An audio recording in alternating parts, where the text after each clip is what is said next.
Hi there, and welcome to the CM Learning Network Take a Listen podcast, a series featuring conversations with national thought leaders about trends in healthcare that affect case managers. I'm your host, Keri Boyce, Vice President of Marketing and Communications with Health to Resources, and on behalf of the Commission for Case Manager Certification, thank you for joining us.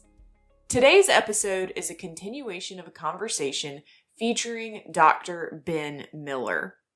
Dr. Miller is a clinical psychologist by training and is a national expert in the area of mental health, policy, and ways to integrate mental health into both clinical and community settings.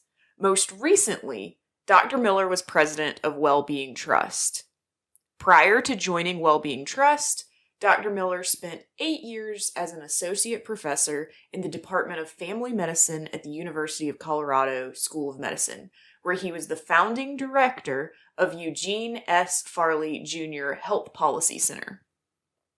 He is currently an adjunct professor in the Department of Psychiatry and Behavioral Sciences in the Stanford School of Medicine. His extensive policy work has led him to be sought out by numerous policy leaders, including presidential candidates. Working both sides of the aisle, his experience and professional opinion are often sought after by members of Congress and state officials regarding how best to advance mental health policy in America. He maintains a leadership presence in various organizations, including Inseparable, Stanford School of Medicine's Department of Psychiatry and Behavioral Sciences, and the British Journal of General Practice. He's a longtime supporter of the work of the Commission and has previously been featured in other CM Learning Network webinars, as well as a past guest speaker for the Commission's New World Symposium.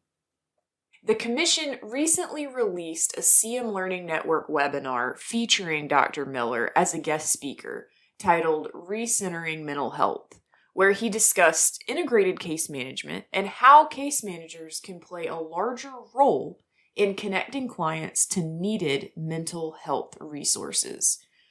We highly encourage you to watch his full CM Learning Network webinar, which can be found at ccmcertification.org and is also linked in the show notes.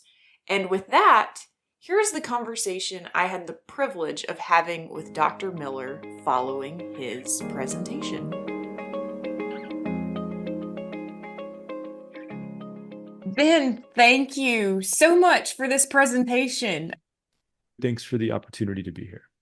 How can case managers both advocate for their clients to ensure they're getting the necessary mental health services that they need, as well as being a part of the solution that you were talking about, contributing to an overall better system?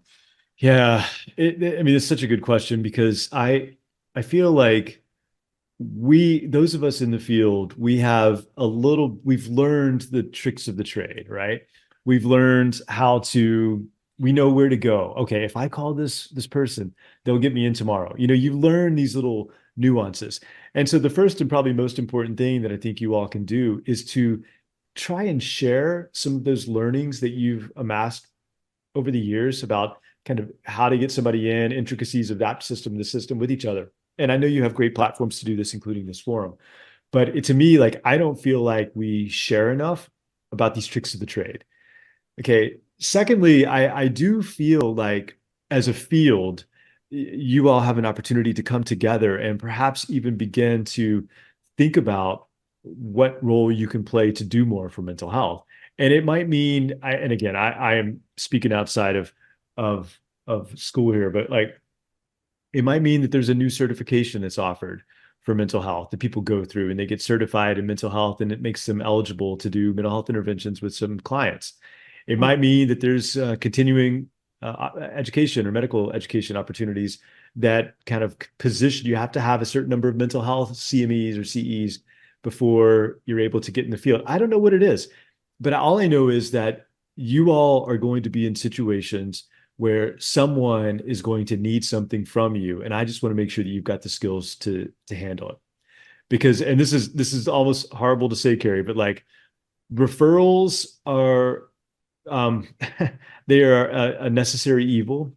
but they are something that disrupt continuity and relationships. And if we can avoid that and manage a lot of that stuff ourselves with skill, then it's just so much better for the patient.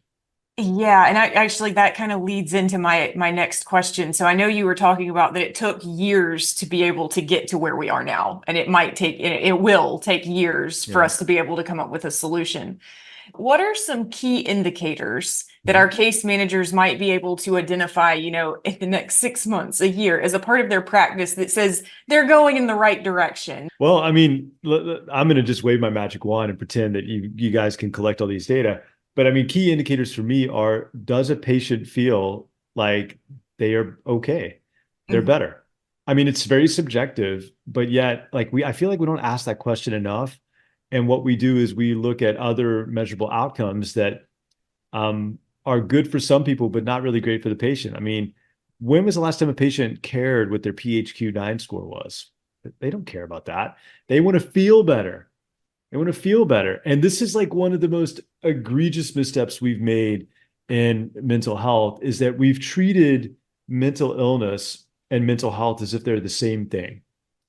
And they're not.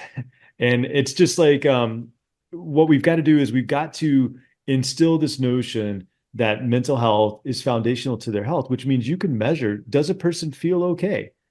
And then if it gets to the state where it becomes an illness, you can measure that too. I think that there are indicators that allow for us to be a lot more patient um, forward with what we ask, that can inform us. So that's one. The second is, I definitely believe, hands down, we've got to collect more data around the social determinants.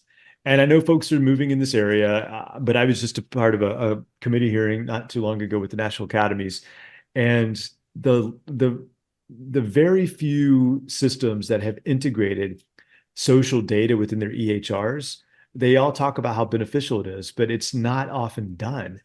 So what are the metrics? What are the data that we can collect around social that we can track over time to see, if a person's actually getting the social things that they need? Because that to me is the most important metric, aside from what the person, how they feel. But like, if they don't have a house and we're not making progress with their diabetes, I mean, you kind of know why. So those are all things. I mean, I could probably talk for days about this, but I would start simple and then I would get more complicated. And that actually did answer the question. I was looking about something simple that, a case manager could do, Yeah. part of their organization, but then also being aware of the whole picture. Yeah, there was a Pixar movie years ago.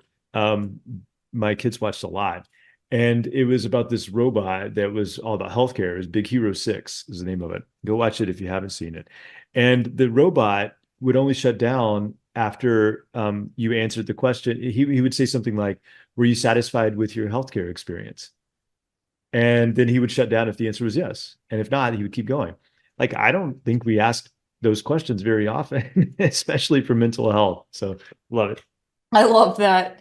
So my final question, looking ahead, what are some emerging trends that you have seen in the mental health space that our case managers should definitely be aware of?